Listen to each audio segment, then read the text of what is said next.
이어서 알미니안주의 웨슬리에 대해서 설교에 대해서 보겠어요. 이 웨슬리에 대한 설교는 굉장히 중요해요. 알미니안주의 지도자예요, 사실. 지금 웨슬리 다음에 몇백 년 동안 나왔지만 다 이 사람에 대해서 이제 배워가지고 하는 거고, 특히 이 책은 이 조종남 박사는 그냥 뭐 우리가 아무나 그냥 뭐 목사 듣고 하는 거 아니에요. 그냥 떠돌아다니는 목사가 아니라 이 사람은 서울신학대학 대학 원장까지 지난 사람. 그러니까 우리가 한국교회에서 알미니안주의 대표 주자라고 생각하면 돼요. 그렇기 때문에 그 사람 말의 해설, 그 다음에 그 번역의 근거에서 했기 때문에 이 사람들이 이런 식으로 배워가지고 대학원에서 그 다음에 한국 목사들이 되는 거예요. 그렇기 때문에 이런 사람들 거를 우리가 보는 거라. 한국 교회가 뭐가 잘못됐는가, 이 사람들이 뭐를 신학교에서 가르치고 있는가. 그 다음에 웨슬리는 이 설교를 통해서 그 당시의 문제점들 뿐만 아니라 지금 몇백 년 동안 가르치는 사람들의 그 성경에 대해서 여러 가지 얘기를 했어요. 이거를 설교를 들음으로써 우리가 설교를 판단함으로써 여러 가지 이단 교리들을 잡아낼 수 있죠. 전주에 성서적인 기독교, 이게 마지막 옥스퍼드 대학에서 마지막으로 설교하고 쫓겨났다 그랬어요. 왜냐하면 굉장히 신랄하게 비난을 했어요. 그 비난을 한 근거가 초대교회 때처럼 해야 된다 이거죠. 초대교회 때처럼. 그 다음에 웨슬리는 믿음으로 구원받지만 그 구원을 이뤄야 된다는 아이디어가 있기 때문에 강력하게 그렇게 비방했어요. 근데 웨슬리가 보는 관점은 구약의 천녀왕국에 대한 그 예언의 성취를 교회 시대로 본 거예요. 그렇기 때문에 교회 시대에 우리가 그렇게 이루어야 된다. 그래서 이스라엘에 대한 그런 예언들, 특히 이사야서 11장 여기에 그 이리가 어린 양과 함께 거하면 뭐 이런 것들, 그 다음에 뱀을 만져도 괜찮고 뭐 이런 아이디어, 이사야서 11장에 천녀왕국 때 일어나는 자연의 회복, 그런 거를 지금 우리 교회 시대의 마지막 때 이룰 수 있다 이렇게 보고, 그 얼마나 엄청난 실수예요.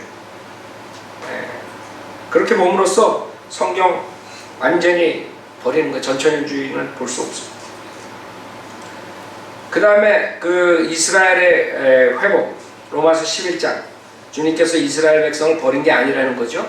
이스라엘 백성을 다시 회복시킨 데는 그것을 가지고 지금 교회에다가 연결시켜버렸어요. 그러니까 그런 식으로 교회가 계속 부흥하는 거예요. 이런 사람들의 설교를 들으면 교회는 계속 번성하고 나중에 천녀왕국, 그 교회 성경에 나온 천녀왕국 그 시대를 우리가 가져올 수 있다. 엄청난 잘못이죠. 그래서 이거 67페이지에 이어서 이제 때가 차서 이러한 예언이 성취되었다고 가정해 봅시다. 얼마나 멋진 전망입니까? 모든 것은 평화, 영원한 평안과 확신입니다. 이사야서 32장 17절. 여기에는 무기의 시끄러운 소리나 어지러운 소음이나 피 묻은 복장이 없습니다. 이사야서 9장 5절. 멸망은 영혼의 끝에서 곧 전쟁은 땅에서 그칩니다. 또 나라 안에서의 충돌도 없어지고 형제가 형제를 반대하여 맞서는 일도 없습니다.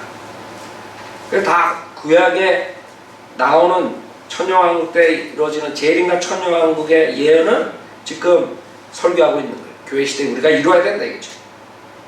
완전히 틀려. 은은 땅에서 쏟아나고 평화는 하늘에서 굽어 살필 것입니다. 그렇게 돼요. 그 다음에 그뿐 아니라 악을 행하는 자는 한 사람도 실제로 존재하지 않습니다. 그래? 지금 웨슬리 죽은 지 몇백 년씩 지났는데 더 악해지는데 그 당시보다. 그러니까 여러분, 성경을 잘못 가리키면 이렇게 돼요. 모든 사람이 비둘기처럼 순결하기 때문입니다. 그래? 다 이리떼들처럼 보일 때 나는 1700 말에 1800년부터 지금 215년 왔죠. 215년 동안 점점 나아지지 않고 오히려 악해졌잖아요. 그래서 성경을 잘못 가르쳤죠. 그 다음에 이렇게 설교한 다음에 이제 거기에 있는 옥스퍼드 대학의 예배당에 모인 자를 향해서 이제 까는 거예요. 굉장히 신랄할 거예요. 그래서 쫓겨났어요. 이 설교가 마지막 설교야. 거기서 옥스퍼드 대학에서 이제 더 이상 설교 못해요. 이상으로 기독교를 그 발단에서부터 세상에 전파되는 과정과 온 땅에 편만해진 일들을 간단하게나마 고찰했습니다. 그 다음에 이제 설교하는 거예요. 까는 거죠, 한마디로. 첫 번째, 먼저 나는 묻고 싶습니다. 기독교는 지금 어디에 존재합니까? 어디 이런 크리스천들이 살고 있는가를 말해주시기를 간청합니다. 주민들이 모두 이처럼 성령으로 충만해 있는 나라는 어느 나라입니까? 쭉 이제 거기에 있는 관중들한테 당신들 뭐냐? 당신들이 크리스천이야. 그렇게 신랄하게 얘기를 하는 거예요. 지금까지 서술한 내용과 합치하지 않는다면 우리가 무슨 타당성을 가지고 그 나라를 기독교 국가라고 부를 수가 있겠습니까? 그때 영국은 영국 국교회죠. 그러니까 국가에서 그 종교를 가지는 거예요. 그러니까 영국 사람이면 무조건 다 뭐예요? 영국 국교에 들어가는 거예요. 성공회죠. 지금 말하는 성경의 한국말로. 그래서 그거에 대해서 아주 거기 앉아있는 그 당시 지도자들을 향해서 지금 까는 거거든. 그렇다면 지상에 이제까지 한 번도 기독교 국가는 존재하지 않았다고 고백해야 하지 않겠습니까? 그러니까 요한 웨슬리의 잘못은 이 나라가 전부 다가 다 기독교 국가가 된다. 이런 그 칼빈도 마찬가지고 캐톨릭의 사고방식, 국가교회의 사고방식으로 계속 하는 거예요. 그건 있을 수 없다 그랬죠. 기독교 국가는 존재할 수가 없어요. 다 구원받은 국가가 존재할 수 없다. 그거는 재림하시고 주님이 와서 통치하실 때만이 천년왕국이 형성되는 거지.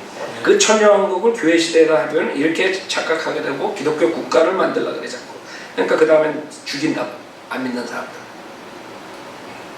그게 카톨릭에서 한 거고 칼빈이 한 거고 그 다음에 요한 웨슬리도 칼로 죽이진 않았지만 그런 아이디어를 가지고 있습니다. 기독교 국가. 그거를 우리가 형성해야 됩니다.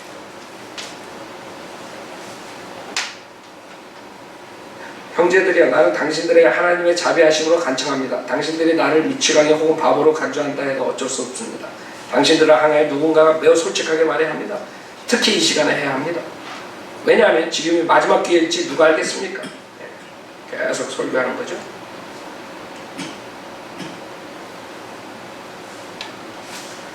그 다음에 이 도시는 기독교적인 도시입니까? 이곳에는 기독교가 존재합니까? 우리는 성령의 충만함을 받고 성령의 진정한 열매를 마음속으로 기뻐하며 우리의 생활 가운데 나타내고 있습니까?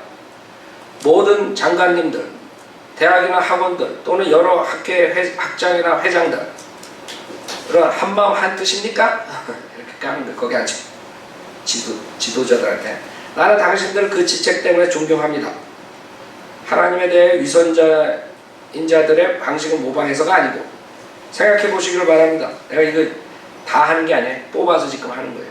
설교에 뽑아서 다 하려면 이거 뭐 하나 가지고도 1시간 생각해 보시기를 바랍니다. 당신들은 성령으로 충만했습니까? 당신들은 사람들에게 하나님의 생생한 모습을 보여주는 하나님의 초상화로서의 역할을 다하고 있습니까?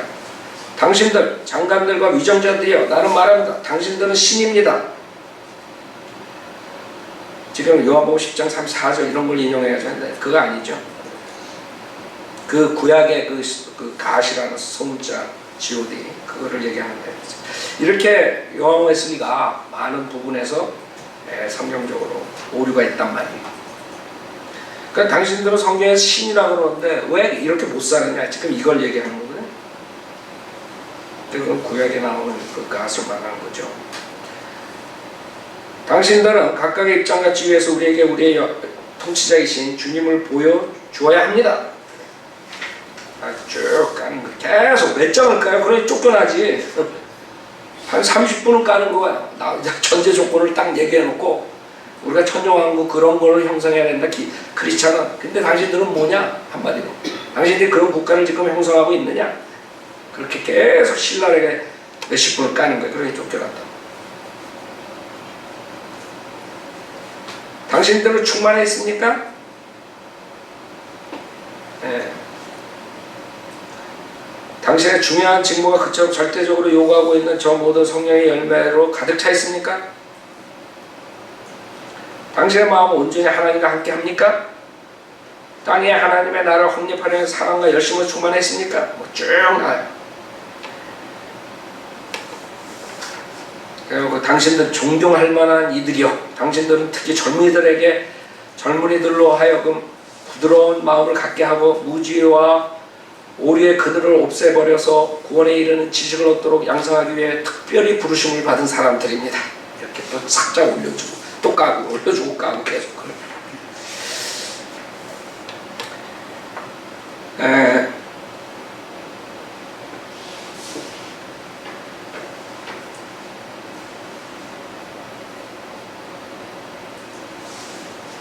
고르기도 힘든데 하도 저거 많아가지고 당신들은 성령의 열매나 마음의 겸손이나 자기 부정과 금욕과 정신의 진지성과 침착성, 인내, 온유, 근실, 절제나 모든 사람에게 모든 종류의 선을 행하기 위해서 또는 그들의 외적인 결함을 구하거나 그들의 영혼을 하나님의 참된 지식과 사랑으로 인도하기 위해서 지치지 않는 부단의 노력을 다하고 있습니까? 이것이 여러 대학의 특별 연구원들의 일반적인 특징입니까? 나는 그렇지 않다고 생각합니다. 오히려 마음의 교만과 거만, 조급한 괴팍, 나태와 태만, 탐식과 유교, 더욱이 쓸모없이 내까리는 말들이 이러한 비난을 가져오게 합니다.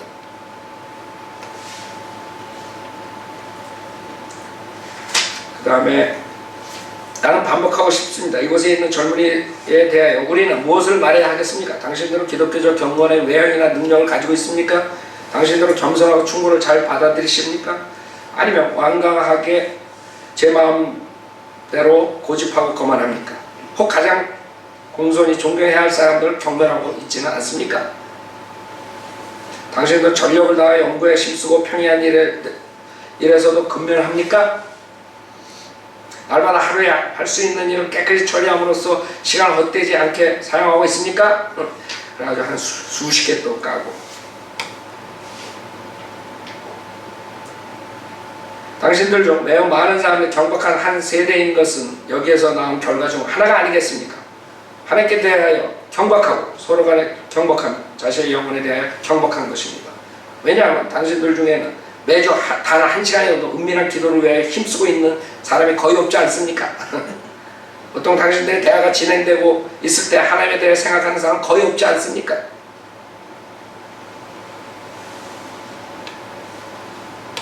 누구로 인해 이 기독교가 재건되는 것입니까? 당신들 가운데 권위 있는 지위에 있는 사람들에 의해서입니까? 그렇다면 당신들은 그것이 성서의 기독교라고 확신합니까?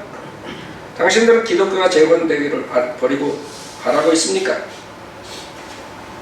당신들은 자신이 그 재건을 위한 수단이 되기 위해 부와 자유와 생명 곧 자신에게 소중한 것들을 귀중한 것으로 여기지 않고 있습니까? 가령 당신들이 그 욕구를 가지고 있다고 하더라도 그 결과를 끌어내기 충분한 힘을 누가 가지고 있습니까? 아마도 당신들 중 어떤 이들은 두세 번 아무 힘없는 시도를 해보았을지도 모르지만 그 결과는 대단치 않았을 것입니다. 그 환하게 산다 해서 그 장난들입니다. 그런 사람도 앉아있는데 그 사람 다 기독교인이라고 생각하는 거예요. 왜? 국가교회니까. 지도자들. 그러나 당신들이 시험대에 올려졌다고 해도 전혀 위험스럽지 않습니다. 그만큼 죄악은 홍수처럼 우리를 뒤덮고 있습니다. 그러면 하나님은 누구를 보내시겠습니까? 우리의 처음 사랑으로 돌아가게 하기 위하여 기근, 전염병을 보내시겠습니까? 꼭 칼과 로마의 외국 군대를 보내시겠습니까? 주여 구원하소서. 그렇지 않으면 우리는 멸망합니다. 우리가 이 수렁에 빠지지 않도록 도와주옵소서. 이 원수들로부터 우리를 보호해 주옵소서. 인간의 도움은 헛되기 때문입니다. 당신에게 있어서 모든 것이 가능합니다. 당신의 능력의 위대함으로 죽도록 정해져 있는 자들을 보호해 주옵소서. 당신께서 선하게 여기시는 방식으로 우리를 보호하여 주옵소서. 우리의 원하는 대로가 아니요 당신의 원하는 대로 하시옵소서. 이게 설교 끝이에요. 그게 다 좋아요. 다 좋은데 교리가 잘못됐기 때문에 결국에는 초대교회 때처럼 해야지 구원받는 것이고 그러지 않으면 구원이 없고 그 다음에 기독교 국가를 만들어야 되는데 당신들이 그거를 만들고 있지 않기 때문에 그렇게 해야 된다. 우리랑 완전히 틀리죠. 우리는 개개인적인 회개와 구원을 설교한다. 그렇죠? 왜? 국가는 전부 다가 기독교인으로 만들 수 없어요. 그렇게 되면 얼마나 좋겠어요. 그건 희망사항이지. 그 국가 안에는 수많은 악인들이 있고 거기서 회개하는 자들이 구원받는 거지 억지로 국가 교회를 만들었다 그래서 다 구원받는 게 아니잖아요. 그래서 지금 성서적인 기독교 했지만 사실 좋은 말이지만 초대교회처럼 그렇게 당연히 하고 그런 천년왕국을 만드는 게 소망이지만 그렇게 할 수가 없어요. 구원은 믿음만으로 받는 것이고 그 다음에 구원받는 자들이 나가서 복음을 전파하는 것이지 우리가 지금 사회에 나가서 그 나라를 전체 기독교 국가로 만든 게 아니에요. 거기서 이제 잘못 생각했던 거예요. 그 다음 설교는 우리 자신의 구원을 성취함에 있어서 했어요. 구원에 관계된 것이기 때문에 중요해요. 어떻게 요한 웨슬리가 구원에 대해서 생각했는가? 그 요한 웨슬리 설교를 보면은 그걸 여러분이 정확하게 그 당시에 어떤 사람들이 어떻게 가르쳤는가, 어떤 걸로 문제를 일으켰는가 그것을 알 수 있어요. 이 설교는 1785년에 쓰여져서 출판한 설교집 속에 포함되어 있다. 웨슬리의 핵심적인 사상을 다루고 있기 때문에 이 설교집에 수록하였다. 이거 지금 해설을 이 사람이 한 거예요. 내가 이 사람 거 해설을 하는 이유가 이 사람이 한국 웨슬리안주의의 신학자이기 때문에 이 사람에 의해서 그 신학교에서 서울신학교에서 나온 사람들 굉장히 많다. 한국 사람들 여러분도 들어봤죠? 서울신학교. 그렇기 때문에 제가 이 사람이 어떻게 생각하는가 웨슬리에 대해서 그것을 지금 보는 것이고 하나님과 인간이 역사하는데 어떻게 역사하는가 그것에 대해서 관점이 첫째는 극단적인 개혁주의 신학의 견해로서 이것은 칼빈주의 견해라는 말이에요. 칼빈주의. 그것은 이제 이 사람이 그렇게 보는 거예요. 인간은 타락했고 따라서 전적으로 무능력하기 때문에 구원은 오로지 하나님의 손에 달려있다고 보는 입장이다. 이 입장에 의하면 인간이 자신의 구원을 위해서 할 수 있는 일이란 전혀 없다. 그렇죠? 이거 잘못된 거죠. 칼빈주의. 칼빈주의는 전적으로 타락했기 때문에 인간이 할 수 있는 게 아무것도 없다. 믿을 수도 없다. 그게 이제 첫 번째 극단적인 개혁주의 신학 견해. 그 다음에 두 번째는 자유주의 신학의 견해. 이 견해에 의하면 인간은 전적으로 타락하지는 않았다고 본다. 따라서 인간은 능력과 책임이 있는 존재이며 구원은 인간의 노력에 의하여 가능하다고 본다. 인간의 노력으로서 구원받을 수 있다. 이 입장에 의하면 하나님께서 하시는 일은 단지 인간의 행위에 대한 보조 역할밖에 안 되는 것이다. 그래서 이 두 가지 극단적인 견해가 있는데 요한 웨슬리는 이거를 절충해가지고 그 복음적인 설교를 했다. 이렇게 주장하는 거예요. 지금 이 해설에 이 사람.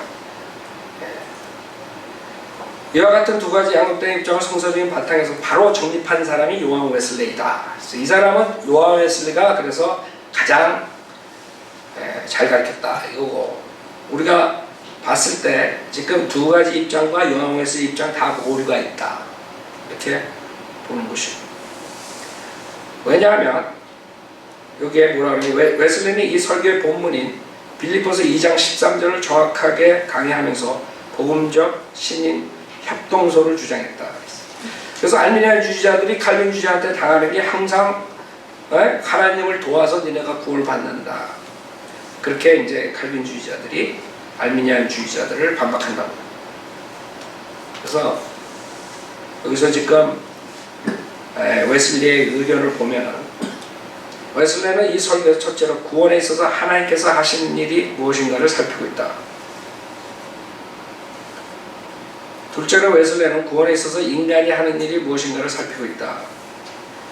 거기에 이제 잘못된 게 그 빌립보서 2장에 나오는 그 구절, 두렵고 떨림으로 너희 구원을 이루라. 이거 개혁성경이에요. 개혁성경에서 구원을 이루라.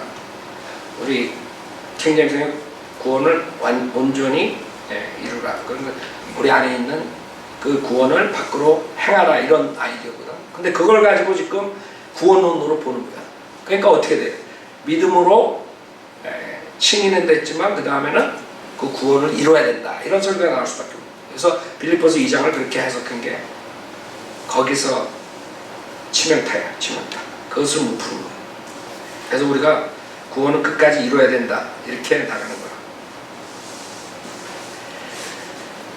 그래서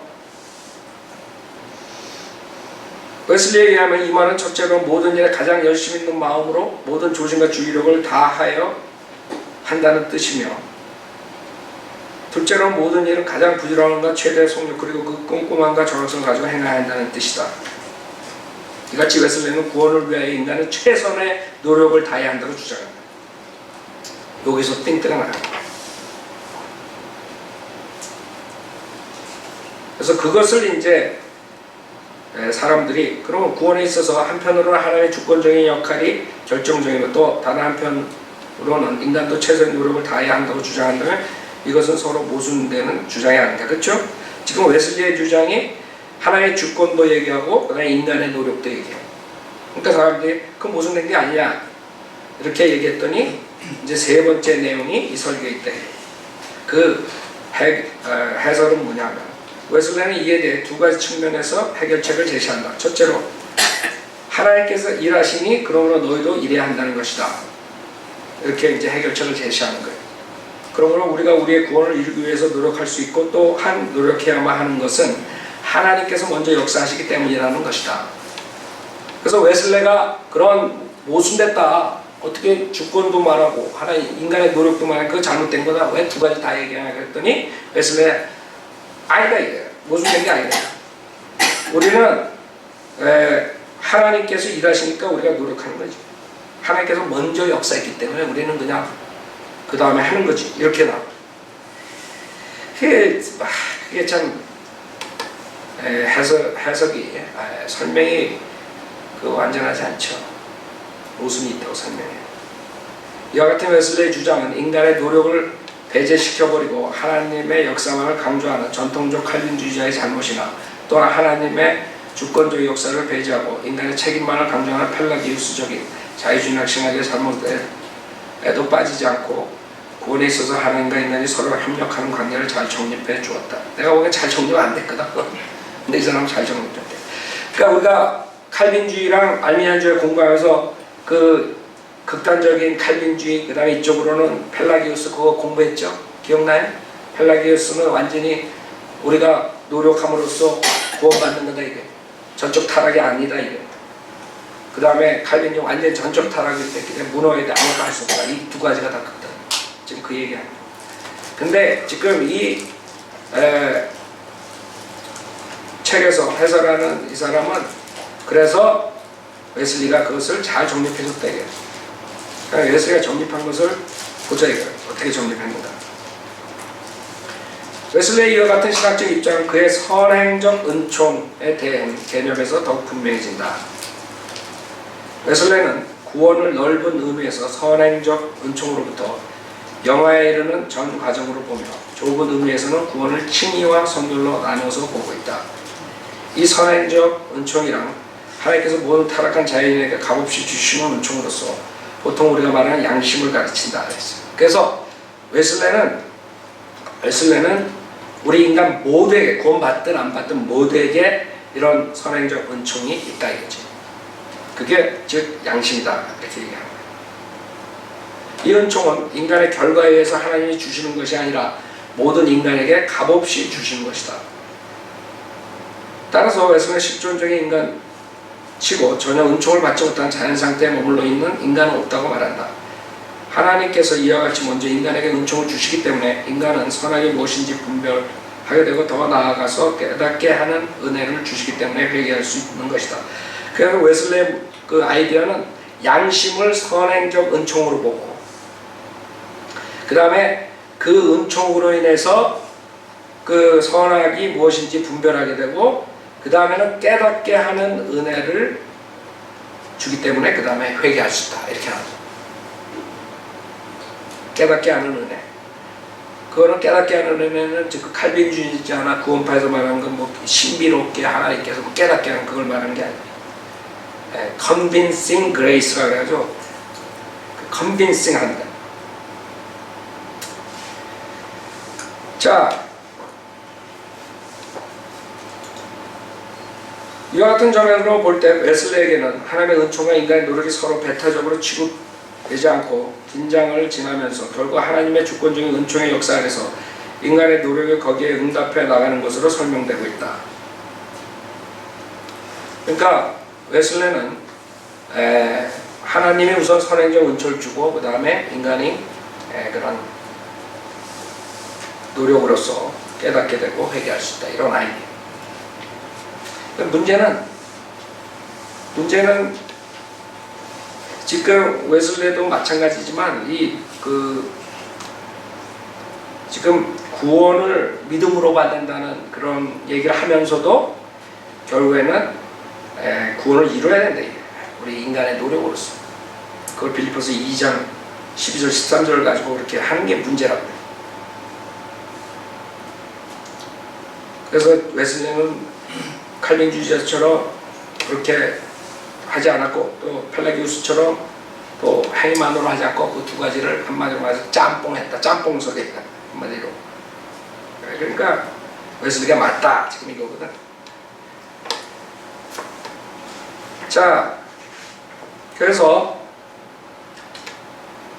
그 웨슬리의 아이디어를 보면은 83페이지 이와 같이 사도 바울은 그리스도의 본을 설명하고 나서 그리스도께서 성취해 놓으신 구원을 얻도록 다음과 같이 전하고 있는 것입니다. 그러므로 두렵고 떨림으로 너희 구원을 이루라. 너희 안에서 행하시는 이나 하나님이시 자기의 기쁘신 뜻을 위하여 너희로 소원을 두고 행하게 하시느니라. 이거 지금 여기 책에 나오는 대로 적혀 있는 것이에요. 킹제임스 성경이 아니에요.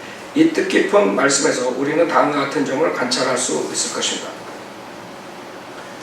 첫째로 우리가 잊어서는 안 될 중요한 진리는, 이걸 내가 킹제임스 성경으로 안 하는 이유가 이 번역한 사람은 개역 성경을 썼지만 웨슬리는 킹제임스 성경이라고. 그러니까 거기에서 뭐 이런 차이를 우리가 성경 변개로 인해 가지고 웨슬리가 가르치지 않았기 때문에 내가 그냥 지나가는 거야. 그냥 읽고서 시간상 그건 그냥 이거로 하면 돼. 대충 거기서 말하는 게 뭔지 아는데 여러분 킹제임스 성경에 있으니까.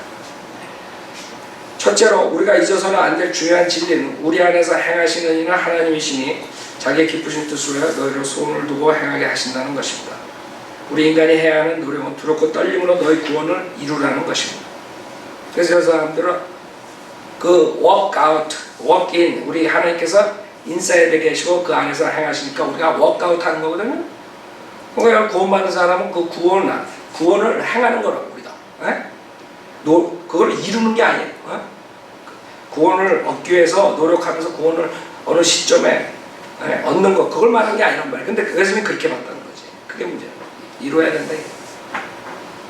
그러니까 믿음으로 구원받는다 그래 놓고 그 다음에는 이루어야 된다.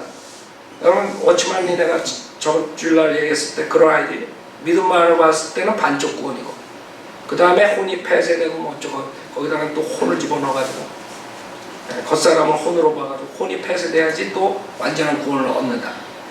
그래서 여러분 이걸 공부하면서 구원파, 워치만리, 감리교, 장로교 모든 것이 다 어디에 문제가 있는 건 아니에요. 어디가 문제가 있어요. 이 사람들은 죄 짓고 안 짓는 데에 따라서 구원론을 결정해버리는 데 문제가 있다.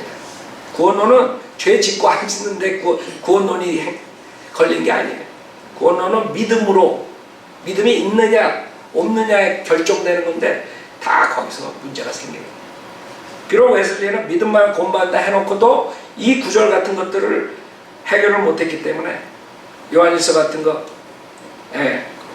거듭난 사람이 범죄할 수 없다. 이런 구절들에 걸렸기 때문에 결국에는 믿음으로 구원받는다 해놓고 나중에 또 가르칠 때 구원을 이뤄야 된다. 이렇게 나와요.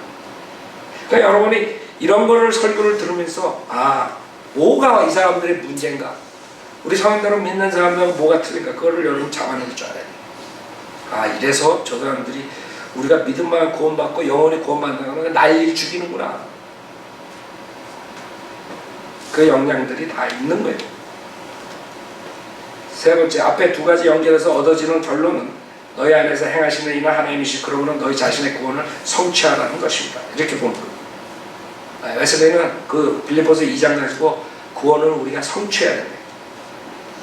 이루어야 됩니다.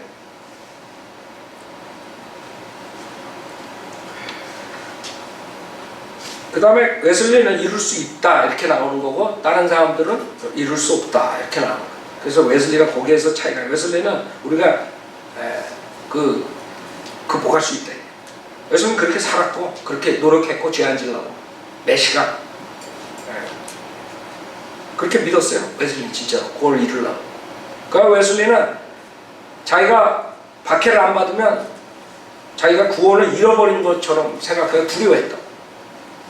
그러고 그 어느 날은 말 타고 가다가 한 번도 박해를 안 받았어.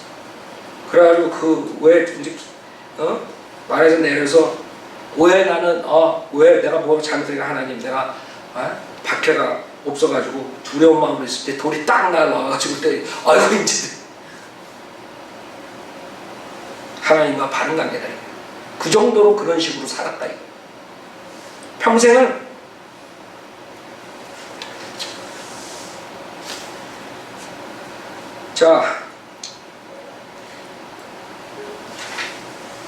자, 구원론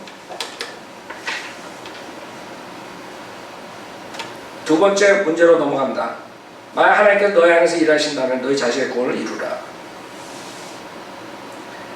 너희 자신의 구원이라는 것은 선행적 은총으로 시작됩니다. 그래서 아까 말하는 그 선행적 은총 그걸로 성각을 구별할 수 있다. 이 사람은 선행적 은총을 양심으로 이렇게 본 거죠. 이 모든 것은 생명을 향한 어떤 행진을 암시합니다. 어떤 면에서는 구원의 시작이요 눈멀고 무딘 마음, 즉 하나님과 그 하신 일을 전혀 모르는 마음으로부터 건짐을 받는 초기 단계입니다. 그러니까 선행적 은총으로 어느 정도 깨닫는 것, 범죄에 대한 것을 이렇게 선과하고 구별하는 이런 것을 초기 단계로 본 거예요. 이게 지금 구원론을 이렇게 본 거예요. 그래서 중요한 거예요. 이 사람이 어떻게 받는가 우리가 공부하는 거죠. 이 구원은 흔히 성경의 회개라고 말하는 깨닫게 하는 은혜로 인하여 계속해서 이루어집니다. 그래서 선행적 은총을 깨달은 사람들은 그 다음에는 convincing grace 깨닫게 하는 은혜 그 은혜로 넘어오는 거야. 그래서 조금 더 구원에 가까워져요. 회개하게 되는 거예요. 그러므로 좀 더 자기 자신을 알게 되고 한 걸음 한 걸음 더 건짐을 받게 됩니다. 그런 후에 우리는 진정한 의미에서의 그리스도의 구원을 체험하게 되는 것입니다. 이 구원은 인간이 은혜로 인하여 믿음으로 말미암아 에베소 2장 8절 얻는 것입니다. 이렇게 얘기해요. 은혜로 인하여 믿음으로 말미암아 얻는 것입니다. 그리고 이 구원은 두 가지 중요한 부분 곧 의인과 성결로 설명됩니다. 칭이죠, 칭이. 이렇게 되는 거. 의인이라 하면 우리가 죄책으로부터 구원을 받아 하나님의 사랑 안에 거하게 됨을 말하며 성결이라 하면 우리가 죄악의 권세와 뿌리로부터 구원받아 하나님의 형상으로까지 회복됨을 의미합니다. 자, 칭의는 우리가 맞다고 봐요. 그렇죠? 칭의. 이렇게 된다. 이 믿음으로써. 근데 이 사람은 거기다가 칭의랑 성결을 분리해가지고 성결에서 죄악의 권세와 뿌리로부터 구원받아야 된다 이렇게 하는 거예요. 그러니까 하나님의 형상에까지 회복되어야 된다. 그래서 구원을 이루라 이것을 그렇게 해석합니다.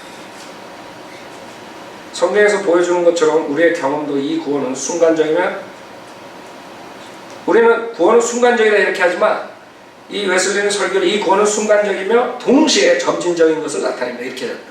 그러니까 왜 워치만니가 그런 식으로 말하는지 여러분 감을 잡겠어요? 반쪽 구원? 예수 믿었을 때 구원받고 그러나 그건 반쪽 구원이고 혼이 깨져야지 파쇄돼야지 그 다음에 완전 구원 뭐 이런 식으로 나오는 이 사람들이 이런 문제들을 해결을 못하는 거예요. 구원은 순간적이지 점진적인 게 아니에요. 근데 웨슬리는 순간적이며 동시에 점진적인 거 이게 두 가지 다 얘기했더래요. 그래서 문제는 구원은 우리가 하나님과 사람에 대해 거룩하고 겸손하며 고상하고 오래 참는 사람 가운데서 의롭다함을 받는 그 순간에 시작됩니다. 그게 시작이야. 완전히 끝나는 게 아니라 우리 십자가 사건 믿음으로 완전히 구원 받는 거야.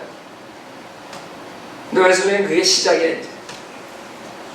그리고 그 순간부터 구원은 점진적으로 성장하여 마치 겨자씨 한 알이 모든 씨보다 작은 것이지만 나중에는 많은 가지들을 내 큰 나무가 되는 것처럼 됩니다. 그 배교거든 사실은. 누룩인데 그러니까 성경을 보는 관점이 참 잘못됐죠. 마찬가지로 구원은 우리의 마음이 모든 죄로부터 씻김을 받고 하나님과 인간을 향한 순전한 사랑으로 가득할 때까지 자라는 것입니다. 그러면 우리가 어떻게 이 구원을 이룩할 수 있습니까? 사도 바울은 두렵고 떨림으로 구원을 이루라고 하였습니다. 그렇다면 우리 인간 자신의 구원을 이룩함에 있어서 성서가 요구하는 단계들은 무엇입니까? 선지자 이사야는 우리가 취해야 할 것처럼 단계에 대해 다음과 같이 대답했습니다. 즉 악행을 그치고 선행을 하도록 하라. 이사야서 1장 16절.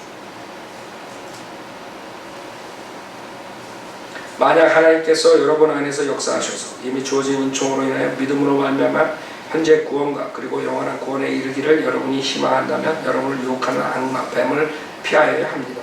그렇습니다. 모든 악은 모양으로도 고려해야 합니다. 그리고 선을 행하십시오. 결국에 행위구원 쪽으로 가는 거예요.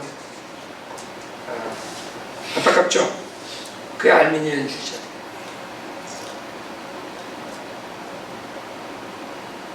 선한 일과 경건한 일에 열심을 다하십시오. 가족 기도와 은밀히 하나님께 부르짖는 일에도 노력하십시오. 은밀히 금식하십시오. 성경을 상고하십시오. 읽는 말씀을 명상하십시오. 기회가 있을 때마다 성만찬에 참석해 주를 기념하십시오. 그리고 모든 일에 은혜 가운데 절제하도록 하십시오. 하십시오.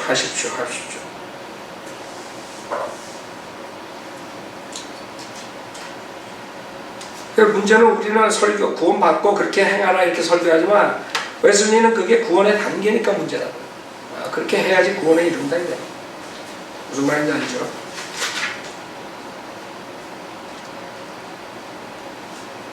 하나님께서 여러분 안에서 일하심으로 여러분이 일할 수 있다는 것입니다. 그렇지 않으면 여러분 아무것도 할 수 없습니다. 만약 하나님께서 일하시지 않으시면 인간이 자신의 구원을 이룩한다는 것은 불가능한 것입니다.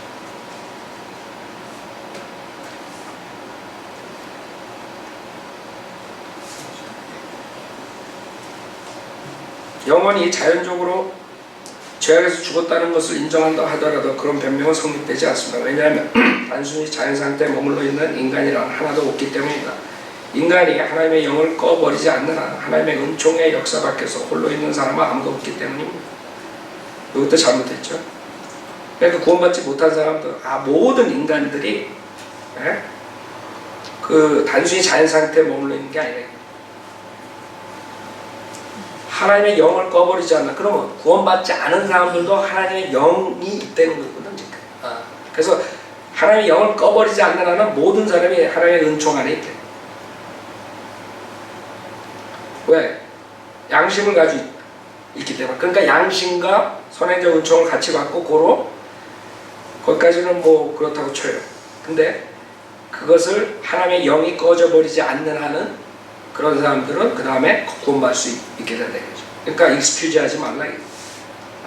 내가 구원받을 수 없다고 익스큐즈 하지 말라. 무슨 말인지 알죠? 살고 있는 사람치고 우리가 보통 말하는 자연적 양심을 안 가지고 있는 사람은 없습니다. 그러나 양심이라는 것은 자연적인 것이 아닙니다. 좀 더 정확히 말하면 그것은 선행적 은총입니다. 그래서 웨슬리는 그 양심을 선행적 은총, 하나님께 주신 은총, 그렇기 때문에 하나님의 영을 꺼버리지 않는 한은 누구나 다 구원받을 수 있다. 그러니까 노력을 하라 이거죠. 무슨 말인지 알죠?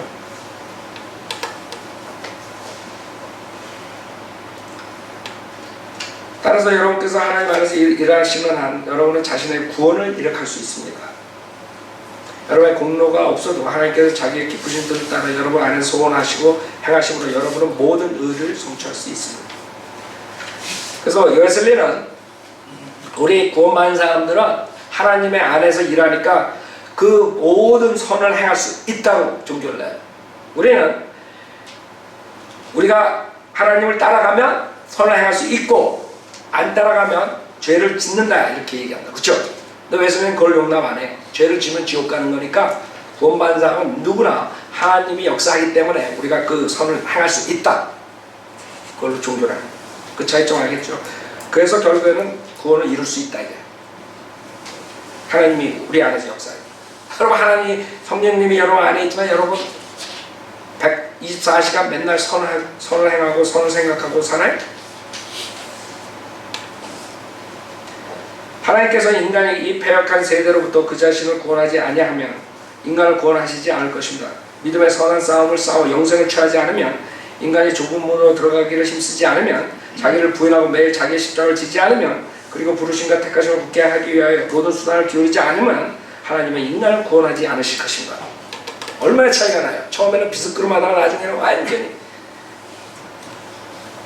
그래서 존 맥카더 이런 애들이 로즈 살베이션 하는 게 그거예요. 십자가를 지고 제자가 되는 삶이죠. 그거는 구원받는 삶하고 틀린 거예요. 구원받고 제자가 되려면 그렇게 살아야 돼. 우리가 그렇게 설교한다고.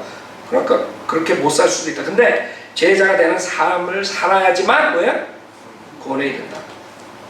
다 이 존 맥카더니 이게 다 짬뽕들이라고. 그러니까 이런 걸로 해보면 다 어디서 나온 거 다 여러분 주워 듣고 그 사람들이 주워 듣고 지금 나불나불 되는 거예요. 근데 한국 사람들은 그걸 모르니까 쫓아가는 거예요.